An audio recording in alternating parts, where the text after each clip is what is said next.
Los usuarios tenemos interacción con los objetos porque queremos satisfacer alguna necesidad. Para satisfacer esa necesidad, los objetos efectúan algunas acciones en interacción con nosotros. Esas acciones son las funciones. Y para el diseñador es importante entender la relación que existe entre las funciones y los componentes materiales de cada uno de los objetos, para comprender cómo cada uno de esos componentes entonces efectúa una labor que al final desemboca en la satisfacción del usuario. Para ello, resulta de gran utilidad el diagrama de sistemas y subsistemas. Esta es una técnica que organiza los componentes físicos de un objeto en sistemas y subsistemas, y un medio para comprender cómo el objeto cumple con su función. Puede decirse entonces que es una expresión física del análisis funcional, puesto que relaciona elementos conceptuales como lo son las funciones con elementos materiales que componen al objeto.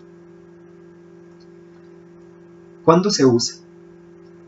Cuando se requiere comprender la relación existente entre los componentes del sistema y sus funciones. Por ejemplo, si tenemos un sistema como este, un sacacorchos, y queremos comprender la relación que existe entre este componente rectangular y la función que desempeña, y además la relación con las otras funciones, pues hacemos un análisis de uso para ir comprendiendo cuál es la serie de acciones que se deben de efectuar y a su vez identificar funciones. Entonces, al utilizarlo nos damos cuenta que sirve para aplicar una fuerza y que esa fuerza es rotacional porque hay un eje que lo condiciona ese movimiento.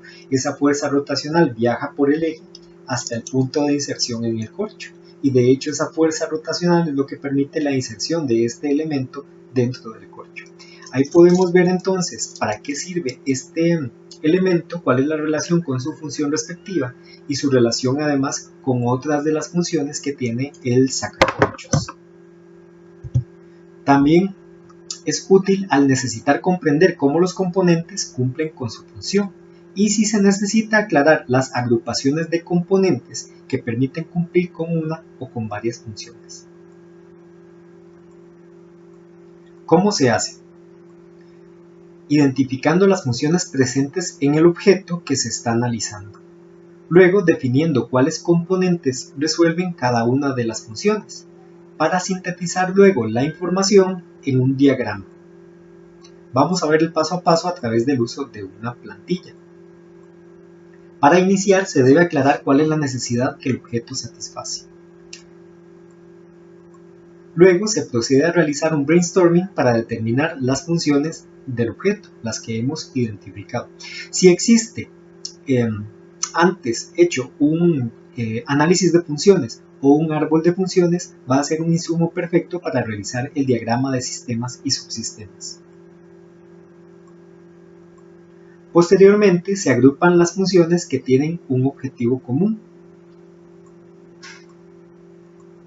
Debe asignarse un nombre a cada uno de los grupos identificados. El nombre corresponde al subsistema, de manera que dentro de este cuadrito tendríamos todo un listado de funciones que están relacionadas por ese objetivo común y el objetivo común designa al subsistema.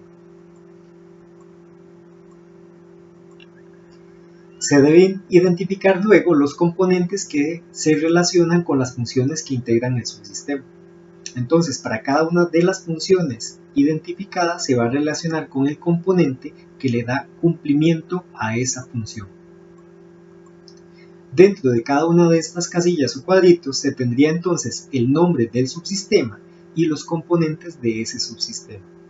Podría darse el caso que dentro del cuadrito pueda existir otra subdivisión de subsistemas.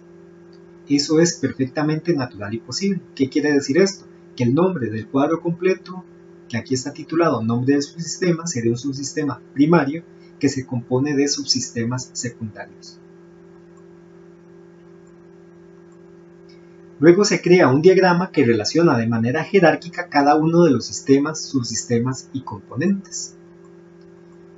Para ello se determina primero el objeto, que corresponde al sistema que estamos estudiando. Siguiendo con el ejemplo del sacacorchos, el objeto sería ese, el sacacorchos. Luego se desprenden los diferentes subsistemas que fueron identificados, que podría ser primario, como en este caso, y podrían ser también subsistemas secundarios si es que existen. Algunos subsistemas pueden contener a su vez otros subsistemas. Estos son los secundarios. Finalmente se van a indicar los componentes que pertenecen a cada uno de esos subsistemas. Con ello tenemos un diagrama con una estructura de árbol que va a relacionar los componentes materiales con las funciones que deben de cumplir. Y con ello, el diseñador tiene mayor claridad para poder tomar decisiones, sobre todo de carácter técnico, respecto del funcionamiento del objeto.